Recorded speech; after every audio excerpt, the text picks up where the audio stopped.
여러분들 기업이 경영을 하다가 어려움을 겪게 되면 비용을 절감하기 위해서 여러 가지 방법들을 많이 사용하게 되지요. 자, 그런데 보통 가장 많이 사용하는 방법, 가장 쉽게 사용하는 방법 중에 하나가 뭘까요, 여러분들? 예? 고용인원을 줄이는 구조조정이라고 보통 그렇게 얘기하죠. 고용인원을 줄이는 방법을 가장 쉽게 또 이렇게 편하게 사용하는 것 같습니다. 자, 그런데 이 구조조정을 하게 될 때 말이죠. 흔히 말하는 퇴출 1순위에 해당하는 직원들은 어떤 직원일까? 라고 하는 겁니다. 제가 4가지 직원의 유형들을 한번 말씀드려 볼 테니까 여러분들 같으면 어떤 직원들을 제일 먼저 자를까? 좀 새해부터 자른 얘기해서 죄송합니다. 한번 그냥 재미삼아 한번 해보시기 바랍니다. 첫 번째는요, 지각이나 결석이 잦은 아주 근무 태도가 불량한 직원입니다. 근무 태도가 불량한 직원.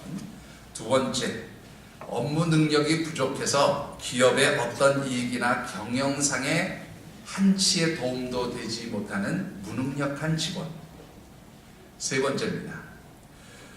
아주 능력이 뛰어나서 기업에 많은 이익을 가져오지만 반대로 직장 동료들과 불협화음이 잦은 직원. 네 번째, 직장 동료들과 굉장히 원만하고 좋은 인간관계를 유지하지만 힘들고 어려운 일에는 몸을 사리면서 그 힘든 일을 다른 직원에게 전가시키는 직원. 이 4스타일의 직원이 있습니다. 자, 퇴출 1순위에 해당하는 직원, 어떤 직원일까요? 자, 답은 조금 뒤에 한번 다시 물어보겠습니다. 칭찬은 고래도 춤추게 한다는 책이 있습니다. 여러분들 아주 유명한 책이죠. 켄 블랜차드라고 하는 분이 쓴 책이고요. 이분이 쓴 책 가운데 또 한 권의 책이 있습니다. 하이파이브라고 하는 책인데요. 이 책에 보면 앨런이라고 하는 아주 뛰어난 비즈니스맨을 소개를 하고 있어요. 이 앨런이라고 하는 비즈니스맨은 그 일에 대한 열정이 보통이 아니에요. 굉장히 열정적이고 자기가 맡은 일에 아주 그냥 기쁨으로 헌신하는 그런 친구예요. 그래서 이 친구가 영업부서에서 일을 하는데 항상 그가 달성하는 영업의 성과를 보면 목표치를 초과 달성합니다. 이 친구가 얼마나 뛰어난 능력을 가진 친구냐면 그 자신이 속한 영업부서가 회사 전체에서 꼴찌를 해도 이 친구의 영업 실적은 항상 최고 1등인 거예요. 얼마나 뛰어난 직원인지 이해하시겠죠? 자, 우리 사업하시는 우리 장로님들, 우리 집사님들 한번 여쭤보겠습니다. 좋은 직원입니까? 나쁜 직원입니까? 판단이 잘 안 쓰시게요. 어떻습니까? 박원사님 어떻게 생각하세요? 이런 직원이 있다면 자르시겠습니까? 아니면 잘 그냥 데리고 일하시겠습니까? 최고로 좋은 직원 아닙니까? 이 기업의 최고의 영업 실적을 내는데. 근데 이 친구가 하루아침에 회사로부터 해고 통지서를 받았어요. 충격을 받았습니다. 아니, 내가 뭘 잘못했는데 항상 내가 회사에다가 최고의 이익을 가져다 주는데 왜 나를 자르는 거야? 이해가 안 되잖아요.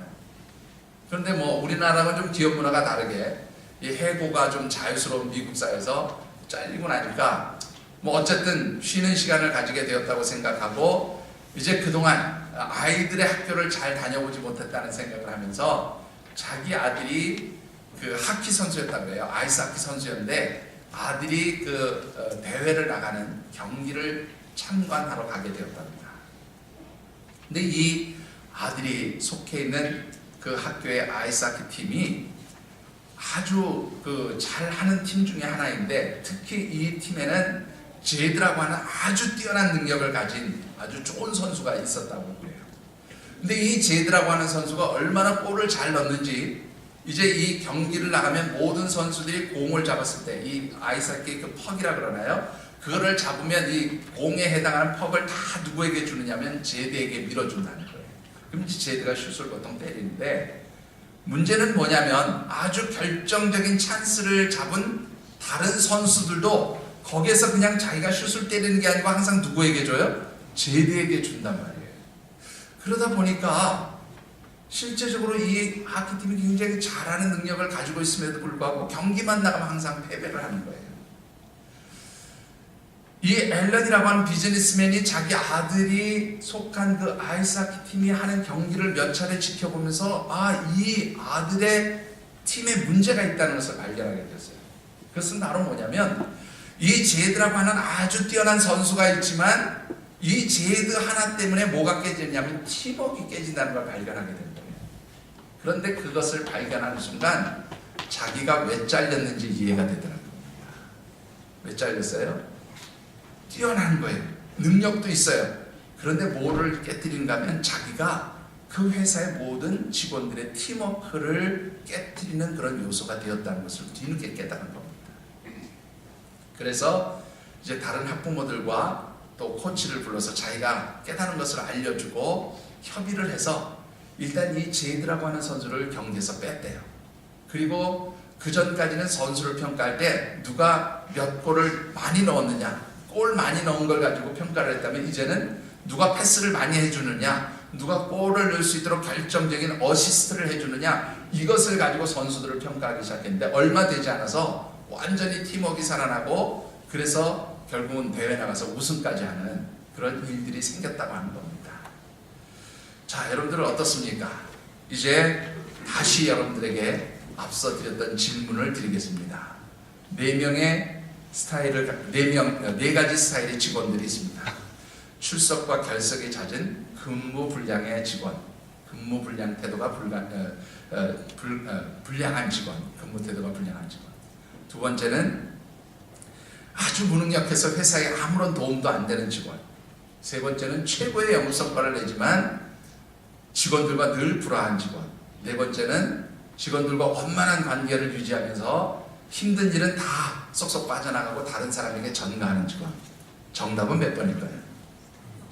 예? 아직도 결정 못 하셨습니까? 예, 물론 다 잘릴 대상이라고 생각하시겠죠? 자, 근데 정답이 3번이에요. 3번. 우리나라의 기업 인사 담당을 하는 그 전문가들이 585명을 대상으로 해서 설문조사를 했는데 1등이 바로 뭐였냐면 31.6%에 해당하는 185명의 기업 전문가들이, 그 인사 전문가들이 바로 아무리 영업 성과가 좋아도 팀워크를 깨뜨리는 사람이 퇴출 1순위에 해당한다. 자, 여러분들 이것은 사회 조직뿐만이 아니고요, 교회 조직도 마찬가지입니다. 신앙 조직도 마찬가지입니다. 신앙 조직에 있어서도 팀워크를 깨뜨리는 것이 바로 가장 교회 공동체를 어렵고 힘들게 만드는 것이다. 그렇게 말씀을 드릴 수가 있습니다. 근데 성경에 보면 특별히 하나님께서 택하시고 부르신 성도들이 함께 모여서 생활하는 이 교회 공동체, 신앙 공동체는 하나님께서 주신 비전과 사명을 위해서 늘 하나가 되어야 한다고 그렇게 말씀한 것을 보게 됩니다. 특별히 2018년은 우리 하늘샘 교회가 창립된 지 만 17년, 17살의 생일을 맞이하는 그런 해이기도 합니다. 사람으로 따지면 이제 청소년기를 벗어나서 초기 청년기로 들어가는 그런 시기에 해당한다고 말씀을 드릴 수가 있어요. 그런데 이 초기 청년기는 사람에게 있어서는 어떤 시기인가 하면 자신이 가지고 있는 꿈과 비전을 이루기 위해서 모든 자신의 에너지와 역량을 집중시키는 그런 시기입니다. 마찬가지입니다. 우리 하늘샘 교회도 이제 청소년기에서 초기 청년기로 그렇게 이제 성장해가는 그러한 과정 가운데 무엇보다도 중요한 것은 우리 교회에 주신 사명과 사역의 비전들을 이루기 위해서 우리 교회가 가지고 있는 모든 힘과 역량들, 에너지들을 집중해야 하는 해가 바로 이 2018년이라고 말씀드릴 수가 있습니다. 그런데 이 에너지와 모든 역량들을 집중하는 데 있어서 가장 기본이 되고 중요한 것이 있어요. 이게 되지 않으면 안 된다는 거예요. 그게 바로 뭐냐면 모든 우리 성도들, 하늘샘 공동체에 속한 우리 하늘샘 가족들이 하나가 되어야 한다는 겁니다. 그래서 2018년 우리 하늘샘 교회 목표가 바로 이겁니다. 우리 교회 목표 한번 띄워주시겠어요? 여기 안 보이시는군요. 자, 주보를 한번 보시기 바랍니다. 주보 광고 우리 교회 소식란 맨 위에 보면 우리 2018년 교회 비전, 교회 목표가 있습니다. 우리 같이 한번 큰 소리로 우리 교회 비전, 목표 한번 읽어보십시다. 시작! 제가요 이 힘을 내서 하나가 되어야 합니다. 그런데 목소리도 다 죽어가고 이 목소리 하나 못 맞추면 안 됩니다. 다시 한번 큰 소리로 한 목소리로 하나 딱딱 부러지게 한번 같이 2018년 우리 교회 목표 비전 목표입니다. 시작. 성령이 하나 되게 하심을 힘써 지키는 교회. 예, 우리 교회가 하나님 주신 비전과 사역들을 이루어가기 위해서는 올해 무엇보다도 성령 하나님께서 하나 되게 하신 것을 힘써 지키는 그런 교회가 되어야 함을 말씀드립니다.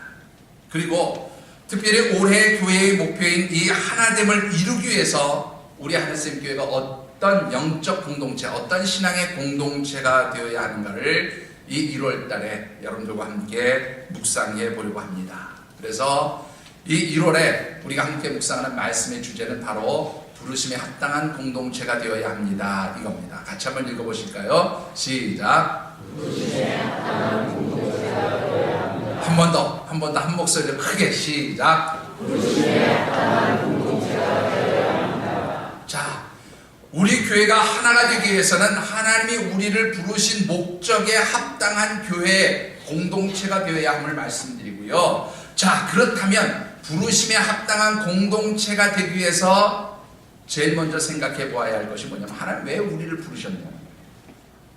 하나님이 오늘 우리 하늘샘 가족들로 성도 여러분들을 이렇게 함께 하나의 신앙 공동체 안에 불러주신 이유가 무엇인가를 오늘 여러분들과 함께 묵상해 보려고 합니다. 오늘 우리에게 주신 하나님의 말씀은 특별히 사도 바울이 에베소 교회 성도들에게 보낸 편지 가운데 한 부분입니다. 오늘 이 말씀 가운데는 왜 하나님이 성도들을 부르셨고 그 부르심을 받은 성도들이 하나가 되어야 하는지를 아주 분명하게 가르쳐주고 있습니다. 주신 말씀을 묵상하는 가운데 우리 사랑하는 모든 하늘샘 가족들이 성령 하나님의 인도하심 안에서 하나가 되고 또 그 하나됨을 통해서 주의 몸된 교회를 든든히 세워가는 귀한 믿음의 가족들, 영적 가족들이 되어주시기를 주의 이름으로 축원합니다. 자, 오늘 주신 말씀을 통해서 먼저 묵상해 보고 싶은 것은 왜 하나님께서 우리를 이 하늘샘 교회라는 이름 안에 불러주시고 하나가 되게 하시는가 라고 하는 겁니다.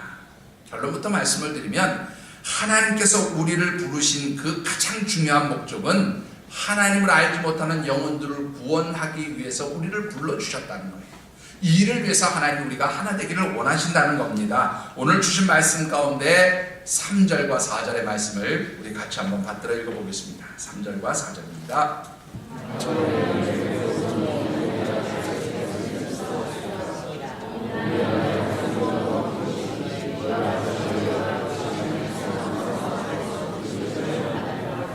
자, 먼저 3절의 말씀을 보면 성령의 하나 되게 하심을 힘써 지키라 그렇게 말씀을 하고 있어요. 이 성령의 하나 되게 하심을 힘써 지키라는 말씀은 무슨 뜻인가 하면 이미 하나님께서 저와 여러분들을 이 하늘샘 교회라는 신앙 공동체 안에서 하나가 되게 하셨다 이것을 전제하고 있는 거예요. 이미 하나님이 우리를 하나가 되게 하셨는데 그 하나가 되게 하신 이유가 뭐냐면 4절에 그 이유를 설명하고 있어요. 그 4절 가운데서 가장 핵심되는 말이 뭐냐면 여기에 있는 말씀 중에 부르심의 한 소망 그런 단어를 한번 줄을 쳐놔보세요. 부르심의 한 소망. 자, 이 부르심의 한 소망이라는 말 가운데 핵심 단어가 바로 한 소망입니다. 한 소망. 한 소망 그러면 여러분들 제일 먼저 뭐가 떠오르십니까? 우리 교회 주변에 큰 교회 이름 하나가 한 소망이라는 이름을 갖고 있으니까 그 교회가 제일 먼저 떠오르십니까? 그런데 이 한 소망이라는 것은 원문의 뜻을 보면 하나님이 가지신 단 하나의 소망 그런 뜻이에요. 사람의 소망이 아니고 누구의 소망? 하나님의 소망입니다. 하나님이 소망을 가지고 계세요. 근데 이게 하나님의 단 하나의 소망이라는 거예요. 그런데 그 하나님이 가지신 단 하나의 소망이 뭐냐면 부르심을 위하여 부르셨다는 거예요. 이 말의 뜻이 무슨 뜻인가? 굉장히 어려운 표현인데요. 이 부르셨다는 말 가운데는 어떤 의미가 있는가 하면 하나님을 알지 못하는 많은 영혼들이 이제 하나님의 구원하시기 위한 계획 가운데 하나님이 그들을 부르셨을 때에 그들이 하나님의 부르심에 응답해서 하나님 백성, 하나님의 자녀가 된 것이 부르심이에요. 그러니까 하나님이 원하시는 하나의 소망, 하나님이 가장 기뻐하시고 하나님이 가장 원하시는 단 한 가지의 소망은 바로 뭐예요? 하나님을 알지 못하는 영혼들이 하나님을 알 수 있도록 하나님의 부르심 앞에, 하나님의 구원하시는 그 은총 앞에 응답하고 하나님 앞에 나와서 구원받은 백성 되게 하는 것, 이게 하나님이 가장 원하시는 단 하나의 소망이고 하나님이 가장 기뻐하시는 소망이다, 그런 말이에요. 그런데 그 하나님이 가지신 단 하나의 소망을 이루기 위해서 누구를 불러주셨어요? 바로 먼저 하나님의 백성, 하나님의 자녀된 성도 여러분, 저와 여러분들을 하나님께서 불러주셨다, 그런 말입니다. 그러니까 정리해보면 하나님께서 저와 여러분들을 부르신 이유는 딱 한 가지예요. 먼저 우리들을 구원해 주셔서 하나님 백성, 하나님의 자녀가 되게 하실 뿐만 아니라 우리를 통해서 뭐예요? 하나님을 알지 못하는 많은 영혼들을 하나님이 구원하기 원하신다는 거예요. 우리를 통해서 많은 영혼들이 하나님의 백성, 하나님의 자녀로 회복되어지기를 원하시는 것, 이것이 바로 하나님의 소망이고 하나님의 마음이고 하나님이 가장 기뻐하시는 일이라 그렇게 말씀하고 있는 겁니다. 참고적으로 여러분들 베드로전서 2장 9절의 말씀 우리 같이 한번 읽어보십시다. 우리 영상자를 보시면서 함께 읽어보십시다. 시작.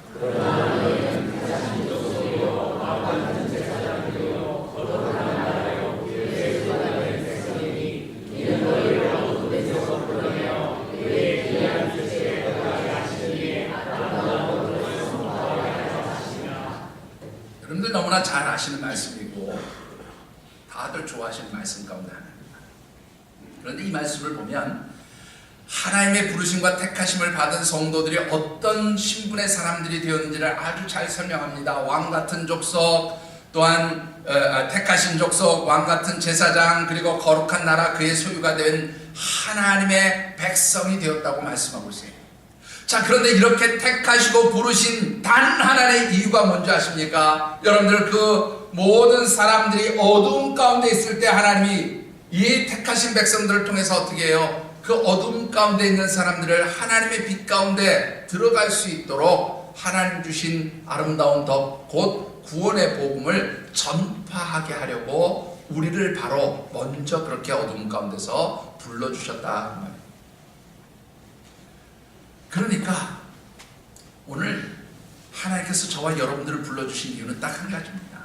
복음 전하기 위해서, 영혼 구원하기 위해서. 이 일을 위해서 저와 여러분들을 불러주셨고, 이 일을 위해서 하나님은 하나님의 백성들이 하나가 되어야 한다고 그렇게 아주 우리에게 강하게 말씀하고 있는 겁니다. 그러면 왜 사도 바울은 에베소 교회 성도들에게 이런 편지를 썼을까요?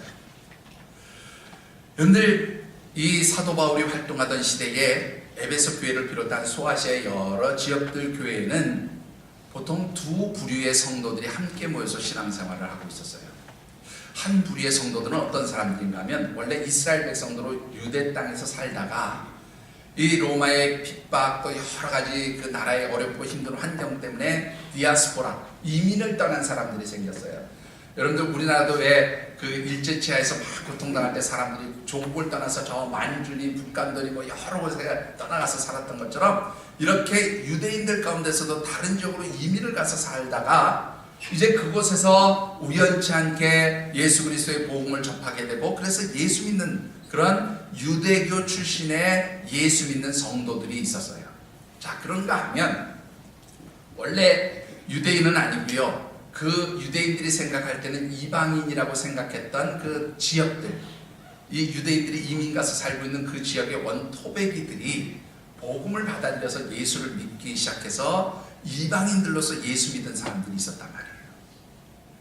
처음에는 이들에게 아무런 문제가 없었어요. 그런데 시간이 지나면서 이 유대 출신의 성도들과 이방인 출신의 성도들 사이에 갈등과 다툼이 생기기 시작했습니다. 자, 어떤 갈등, 어떤 다툼이 생겼을까요?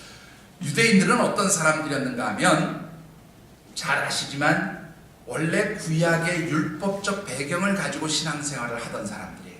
그런데 이 사람들이 이제 예수를 믿게 되면서 이제 예수님을 통해서 믿음으로 구원을 얻게 되는 그런 진리, 지혜를 깨닫고 예수를 믿기는 했지만 아직도 무슨 영향력 아래 있었냐면 율법의 영향력 아래 있었던 사람들입니다.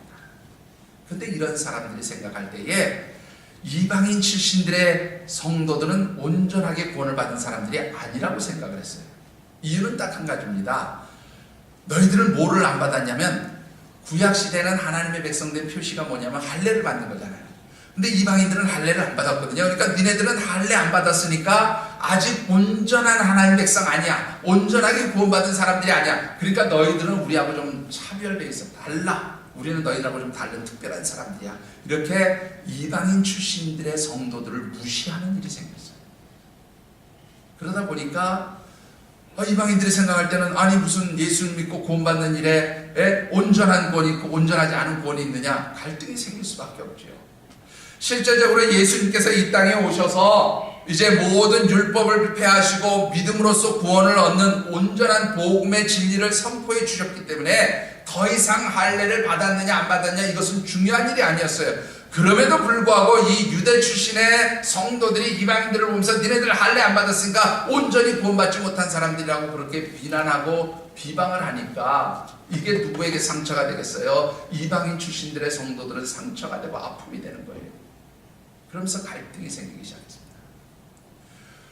이런 모습들을 보면서 사도 바울이 너무너무 답답하고 화가 나니까 로마서 2장 28절과 29절에 보면 뭐라고 얘기하냐면, 야, 할례는 육의 할례가 중요한 게 아니라 이제는 마음의 할례를 하는 것이 중요하다. 마음의 할례를 행하라. 그렇게까지 권면을 하고 있는 것입니다. 여러분들, 이 에베소 교회의 모습에서 우리 하늘쌤 가족들이 배워야 할 일이 무엇입니까? 우리 하늘쌤 교회는 조금 전에도 말씀드렸지만 정확하게 16년 7개월의 역사를 가진 교회입니다. 그런데 이 16년 7개월의 역사 가운데 가장 우리 교회가 성장하고 자리를 잡기 시작한 것은 2013년 3월 마지막 주일 이후 이제 교회가 자리를 잡기 시작했어요. 2013년 3월 마지막 주일이 왜 제가 이날을 여러분들에게 말씀을 드린가 하면, 우리 교회가 건물을 짓고 준공검사가 떨어져서 2013년 마지막 3월 마지막 주일이 부활주일이었는데, 그 부활주일날 우리가 바로 이 자리에서 첫 예배를 드렸습니다. 그리고 그 이후부터 우리 교회 성도들이 한 분, 두 분 오셔서 등록하기 시작하셨습니다. 중요한 것은 우리 교회에 지금 등록하신 분들의 80%가 여러분들 다 5년 되지 않은 신앙 생활을 우리 교회에서 하고 있다는 겁니다. 여러분들 한번 옆에 분 얼굴 보세요. 몇 년 되셨어요? 하고 한번 물어보세요. 왜 안 물어보십니까? 몇 년 되셨어요? 네? 여러분들 여기요 10년 넘으신 분들 몇 안 돼요. 거의 대부분이 5년 미만의, 우리 정말로 다른 교회 가면 새가족이라고 얘기하면 다 그럽니다. 자, 그렇기 때문에 우리 교회가 가지고 있는 독특한 특성이 한 가지 있습니다. 그게 바로 뭐냐면, 대부분 서로 다른 환경과 다양한 환경 속에서 신앙생활을 하다가 이제 하늘쌤이라고 하는 이름 안에 우리가 같이 모여 있다는 거예요. 그러다 보니까 여러분들 어떻습니까? 이 문정지역 파주 하늘쌤 교회 와서 같이 만나서 신앙생활 하다 보니까 서로 신앙의 색깔도 다르고 지금까지 해왔던 모든 삶의 방식도 다르고 또 각자가 섬기던 교회에서 신앙생활 하던 방식도 다르고, 그러다 보니까요 서로 혼란스러운 겁니다. 내가 잘하는 건지 못하는 건지, 저 사람이 신앙생활 잘하는 건지 못하는 건지, 이런 혼란함 속에서 성도들이 서로 갈등하기도 하고 서로 일치되는 것이 힘들어하기도 하는 것이 바로 사실 오늘 우리 교회의 모습이기도 하다라는 것입니다. 그런데 제가 우리 교회 정말 많지 않은 우리 가족들이지만, 이것은 우리 주변 교회에 있는 목사님들이나 제 가까운 동역자들에게 한번 가서 물어보시면 제가 뭐라고 얘기하는지 바로 답이 나올 겁니다. 제가 27년의 세월 동안 교회를 개척하고 하나님께서 이 하늘쌤 교회를 저에게 목양하도록 맡겨주셨을 때에 제가 하나님 앞에 늘 고백하는 감사가 있어요. 그게 뭔지 아십니까? 하나님, 저는요 하나님 주신 여러 가지 복 가운데 가장 큰 복을 받은 것이 사람의 축복을 받은 것 같습니다. 이게 제가 고백하는 감사의 고백이에요. 무슨 말인가 하면, 우리 하늘쌤 가족들이 몇 분 안 돼요. 사실 많지 않지만, 다른 큰 교회에 비하면 그렇게 많은 숫자가 아니지만 제가 볼 때 이 한 사람 한 사람이 얼마나 귀하고 소중하고 다양한 은사와 재능들을 가진 분들을 하나님께서 우리 교회에 보내주셨는지 저는 그것이 너무나 감사하고 그것이 가장 큰 우리 교회의 재산이고 축복이라고 그렇게 믿는 목회자입니다. 여러분들 옆에 분이 그렇게 귀하고 소중하게 보이십니까? 한번 보세요. 참 쑥스러워가지고 몸을 비비 꼬시겠는데 또 이렇게 비비 꼬셔야 돼요. 한번 보시기 바랍니다. 귀하게 보이셔요? 네. 여러분들 정말로 제가 볼 때 우리 교회 모든 하늘색 가족들이 귀한 분들이 하나님 정말로 기뻐하시고 보내신 분. 저는 물질의 축복은 못 받았어도 하나님 주시는 이 사람의 축복을 받은 사람이라고 그렇게 늘 고백합니다. 물론 목사가 물질의 축복도 받아야 되겠지만 그건 앞으로 주실 거라고 생각하고요. 가장 큰 축복이 저는 우리 교회 성도들 이 귀한 분들을 하나님 만나게 주셨다는 게 가장 큰 축복. 왜 하나님께서 우리 교회에 이 귀한 성도들을 보내주셨다고 여러분들 생각하십니까?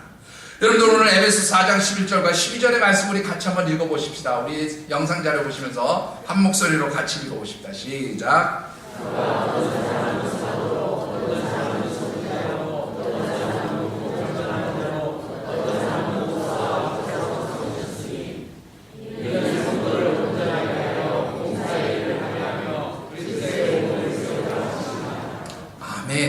무엇을 세우려 한다고요? 주님의 몸된 교회를 건강하게 세우도록 하기 위해서 하나님이 이렇게 귀하고 다양한 재능을 가진 은사와 달란트를 가진 분들을 우리 하늘선 교회에 보내주신 줄 믿습니다.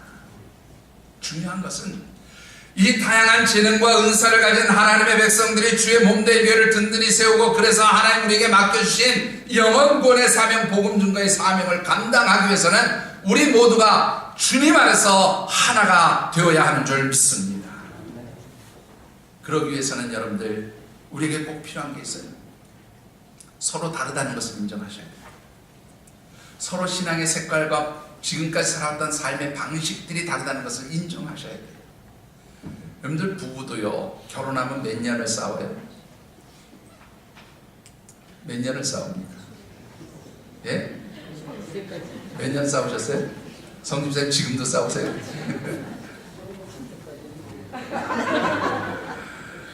여러분들 싸운다는 건 사랑하기 때문에 싸우는 거예요 사실은.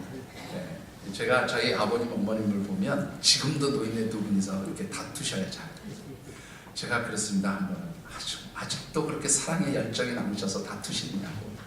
네, 그렇게 한번 우스갯소리 얘기를 했던 적이 있는데, 그런데 사랑하니까 서로 맞춰가려고 다투겠죠. 그런데 여러분들 가장 중요한 것은 우리가 서로 다르다는 걸 인정하셔야 돼요. 전혀 다른 신앙의 색깔, 신앙의 배경 가운데서 우리가 각자 살아왔거든요. 그것을 어떻게 하루아침에 다 맞추겠어요?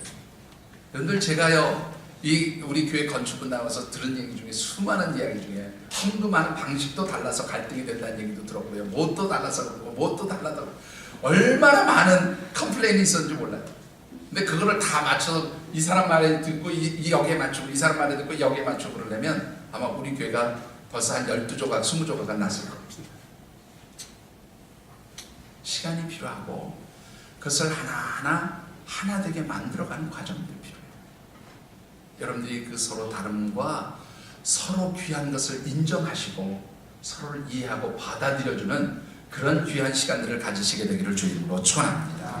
자, 우리가 성령 하나님께서 우리를 하나 되게 하신 이 아름다운 모습을 힘써 지키기 위해서 우리에게 필요한 네 가지 영적 삶의 모습이 있음을 보게 됩니다. 본문 2절에 아주 잘 기록하고 있는데요. 여러분들 죄송합니다. 2절 말씀이죠. 2절을 같이 한번 받도록 하겠습니다.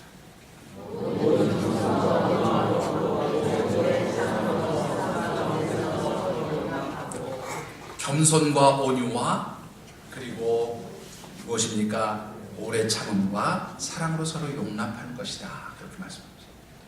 여러분들 겸손이라고 하는 것은 예수님이 오시기 전까지 굉장히 부정적인 단어로 쓰였던 단어입니다. 예수님이 오시기 전까지는 이 겸손이라는 단어는 누구들이 쓰는 단어냐면 노예들, 아주 천박하고 자기 비하적인 그러한 사람들에게 붙이는 그런 어떤 삶의 모습을 겸손이라고 그렇게 말했어요.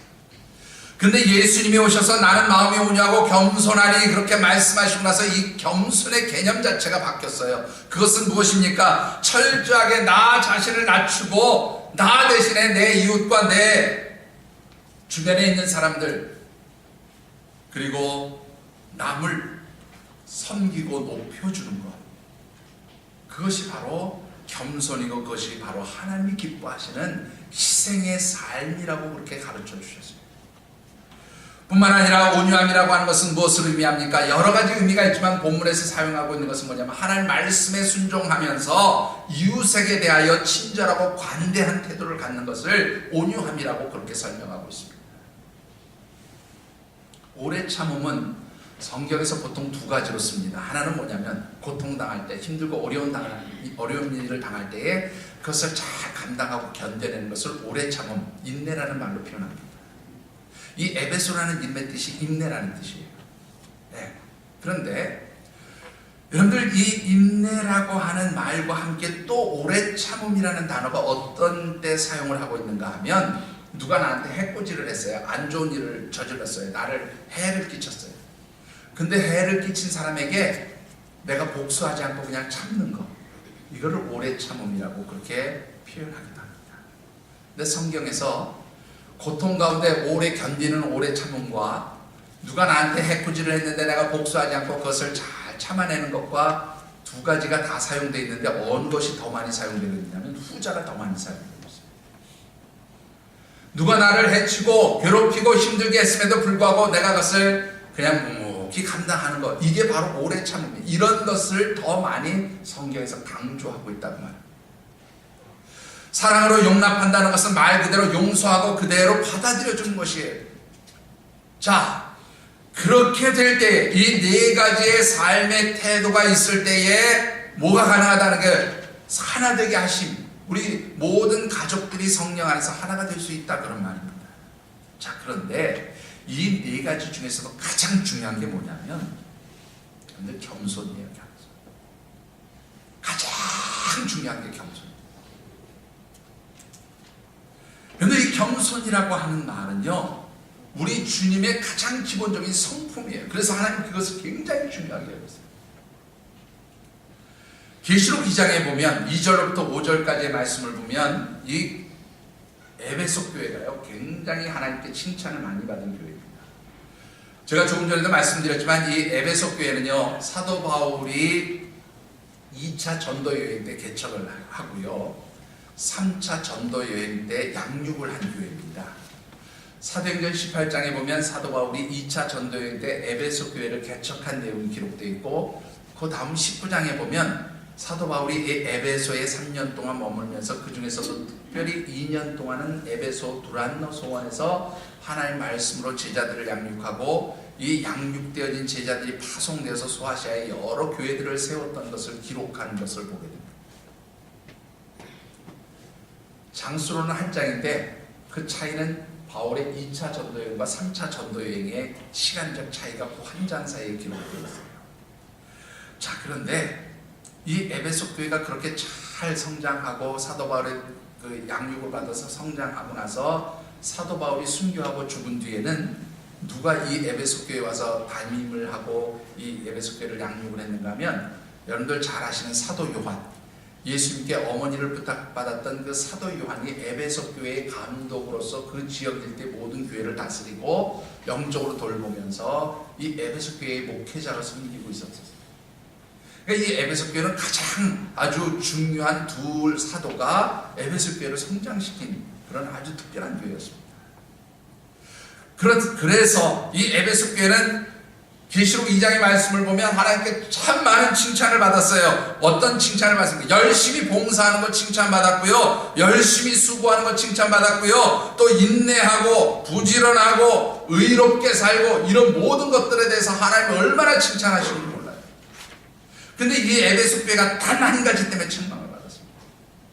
그게 뭔지 아세요? 첫 사랑을 버렸다는 거예요. 첫사랑. 무슨 말인가 하면 여러분들 조금 전에도 말씀드렸지만 이 유대인과 이방인들이 헬라당이냐 무헬라당이냐 서로 이렇게 다투고 갈등하는 이 모든 것들이 사도 바울의 권면 속에서 조금 사라지는 듯했어요. 그런데 그 이후에 또 이단들이 교회에 들어오면서 이 이단들을 색출하고 또 이단들을 이제 그 들추어내는, 이단들을 밝혀내는 이런 과정 속에서 서로가 서로를 비난하고 정죄하기 시작했어요. 그래서 다른 성도의 작은 결점들이나 허물들을 드러내고 이것을 비판하고 그것을 가지고 비방하고 그렇게 이제 그 형제들을 미워하는 일들이 생겼다고 말이에요. 그래서 그것을 가지고 하나님께서 뭐라고 해요? 처음 사랑을 버렸다고 그렇게 책망하셨다고. 여러분들 이 에베소 교회 주신 책망이 참 무섭습니다. 여기에 보시면 뭐라고 되어 있는가 하면 너희들이 그 처음 행위 곧 첫사랑을 회복하지 않으면 뭐라고 말씀하시는가 하면 내가 촛대를 옮기리라 그렇게 말씀합니다. 여러분 이 촛대를 옮긴다는 말이요 그냥 단순한 말이 아닙니다. 이 촛대를 옮긴다는 것은 회개 없는 그러한 교회 가운데 하나님의 심판이 임하는 것을 의미하고요, 성령 하나님이 떠나시는 것을 의미해요. 사명을 거둬가신 걸 의미해요. 그런데 그것만으로 끝나는 게 아니라 중요한 건 뭐냐면 제가 늘 드리는 말씀이랑 교회를 통해서 주시는 축복이 단절되는 것을 의미해요. 굉장히 무서운 말입니다. 그 촛대를 옮긴다는 하나님의 말씀에 대해서 이 에베소 교회 성도들이 순종하지 않았어요. 결국 어떻게 됩니까? 이 에베소 교회는 주로 262년경에 아주 처참하게 파괴가 되고 역사 속에서 사라진 교회가 되어버립니다. 그런데 오늘 우리 하늘샘 교회가 이 세상 가운데서 하나님 주신 사명, 영혼구원의 사명과 그 직분들을 잘 감당하고 그 직분들을 감당할 때 하나님 주시는 이 성전을 통해서 주시는 하나님의 축복과 은혜들을 누리기 위해서 가장 중요한 것이 무엇입니까? 남을 나보다 낮게 여기며 서로를 섬기는 겸손과 사랑이 바로 이 교회를 든든히 세워가는 핵심 우리 신앙의 모습이 되어야 하는 줄 믿습니다. 여러분들 우리가 분명히 경계해야 될 것이 있어요. 앞서도 말씀드렸지만 서로 다릅니다. 서로 신앙의 양식도 다르고 방법도 다르고 살아온 삶의 환경도 달라요. 그런데 그것을 내가 이해하지 못하고 받아들이지 못한다고 해서 그 어떤 성도들을 향해서 그 사람은 그렇다 저렇다 판단하고 평가는 한마디로 얘기하면 내 스스로가 하나님 앞에 영적으로 교만하다라고 그렇게 스스로 자인하는 것임을 여러분들이 잊지 않게 되기를 바랍니다. 여러분들 영적으로 교만하다는 것은요 결국 어떤 결과를 가져옵니까? 예수 분명히 말씀하셨어요. 너희들이 판단하고 헤아리는 그 판단과 헤아림으로 내가 너희들을 친히 판단하고 헤아리겠다. 이게 하나님 하신 말씀입니다. 다른 성도들에 대해서 여러분들이 이렇다 저렇다 평가할 일 아니에요. 그것은 하나님이 하시는 일이에요. 그저 나는 어떻게 생각하는데 그 사람이 나보다 낫다고 여기면서 겸손하게 여러분들이 섬기시면 돼요. 그게 바로 우리 하늘샘 교회를 건강하게 만드는 아주 중요한 영적인 모습이 되어지는 줄 믿습니다. 여러분들 이 에베소 교회처럼 우리 가운데 다툼과 분열의 영이 들어오면 이것은 우리 교회를 망가뜨리는 일입니다. 여러분들 사단의 다른 이름이 마귀예요. 마귀 아시죠? 이 마귀라는 말을 원문에 보면 뭐라고 되어 있냐면 디아블로서 그런다. 이 디아블로서라는 말이 무슨 뜻이 아십니까? 비방해서 이간질시키는 자예요. 분열의 영은 다투게 만들고 서로를 이간질시키고 힘들게 만드는 이 분열의 영은 누구의 영이냐면 사단의 영이에요. 이런 사단의 영을 가졌다면 여러분들 이것은 우리가 분명히 경계해야 하는 일입니다. 오늘 우리 하늘샘 교회 참 감사한 것은 아직 이런 분열의 영이 없어서 참 감사해요.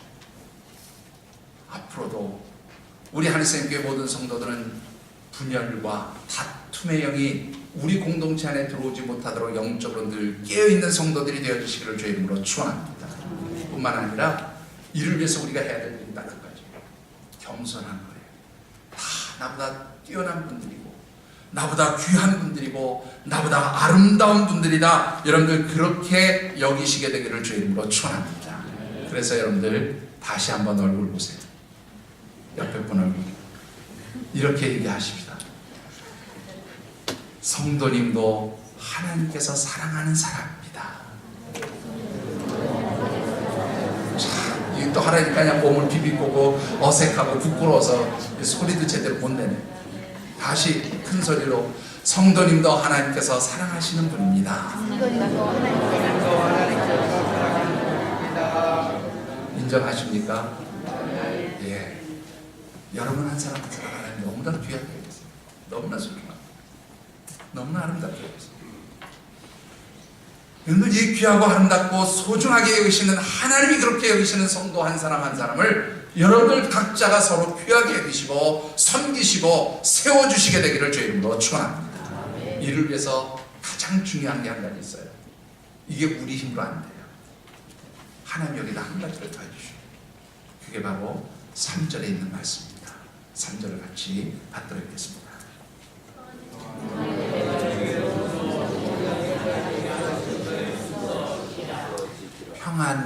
평안의 맹인들로 성령이 하나 되게 하시면서 지키라. 평안이란 말은요, 구약의 히브리어로 표현하면 샬롬, 헬라어로 표현하면 에이레입니다. 같은 단어입니다. 근데 이 평안은 우리가 만드는 평안이 아니고 하나님이 주시는 평안이에요. 하나님이 우리 가운데 평강의 은총을 주실 때에 우리가 주 안에서 하나가 되게 하나가 되는 거예요. 그런데 이 매는 줄이라는 말이 원문에 보니까 무슨 뜻인가 하면 우리 인체로 비유하면 힘줄과 인대, 이게 바로 매는 줄이에요. 여러분들 힘줄과 인대에 하는 역할이 뭔지 아시죠? 우리의 뼈, 우리 몸체를 이렇게 지탱시키는 뼈와 그 뼈에 붙어있는 근육들을 연결시켜서 움직이게 만드는 것이 힘줄과 인대의 역할이에요. 제가 예전에 인대가 끊어지진 않았지만 인대를 상한 적이 있었어요. 무릎 그 종아리 아래쪽에 인대가 한번 상해서 걸음을 제대로 못 걸었거든요. 한 달 정도 걸음을 못 걸었습니다. 여러분들 제 가까운 목사님 중에 한 분은 그냥 가다가 이 아킬레스건이라고 그러나 인대가 끊어졌어요. 6개월 동안 수술하고 6개월 동안 목발 짚고 다녔어요. 재활치료가. 무슨 말인가 하면 이 힘줄과 인대의 역할은 근육과 이 뼈가 잘 연결돼서 일할 수 있도록 움직일 수 있도록 만들어주는 게 이 힘줄과 인대의 역할이에요. 오늘 평안에 매는 줄로 하나가 되라는 것은 하나님께서 우리 가운데 이 평안을 주실 때에 우리 교회가 하나님 주신 사역과 비전들을 위해서 헌신하고 수고할 수 있는 그런 공동체가 될 수 있음을 우리에게 가르쳐주고 있습니다. 그래서 올 한 해 여러분들이 하나님께 기도하셔야 될 일이 있어요. 하나님, 우리 한샘교회 모든 성도들, 우리 교회를 하나님 주시는 샬롬, 에이덴의 평강으로 지켜주시옵소서. 이것이 우리의 모든 기도 제목이 되어주시기를 주의 이름으로 축원합니다. 우리의 가정, 우리 모든 성도들의 가정, 내 이웃, 내 함께 신앙생활하는 동역자들, 우리 성도들의 가정을 하나님이 주시는 평강과 함께 해주세요. 그래서 우리가 서로를 섬기고 서로를 귀하게 여기고 서로를 사랑 안에서 용납하고 서로를 인정할 때에 하나님 우리 하늘생교회가 정말로 건강한 신앙 공동체 되게 해주세요. 여러분들 이를 위해서 함께 기도해 주셔야 하는 줄 믿습니다. 말씀을 맺고 싶습니다. 저는 음악을 잘 모릅니다. 그런데 베토벤의 전원요향곡, 그건 굉장히 유명한 곡이죠. 보통 5악장까지 되어 있다고 제가 그렇게 알고 있습니다. 틀렸으면 우리 목사님 무식하구나 그냥 그렇게 이해하시면 돼요. 예, 근데 이 5악장까지의 그 내용들이 그런 겁니다. 1악장부터 3악장까지는 그 아름다운 전원, 자연 이런 풍경들 속에서 농부들이 열심히 농사짓고 거둬들인 수확을 가지고 뭐 축제를 여고 그런 것들이 이제 이 음악의 주제, 테마로 이렇게 흘러갑니다. 그러다가 4악장에 들어가면 이제 농부들이 축제를 하는데 폭풍우가 불기 시작하고요. 그래서 갑자기 모든 자연이 막 불안해지고 떨고 혼란해지게 되는데 그 폭풍우가 지나고 난 다음에 이제 5악장 되면 다시 평안해지고 자연이 아름답게 되고 그 속에서 사람들이 기쁨을 누리게 된다. 뭐 이런 주제를 가진 음악이라고 저는 알고 있습니다.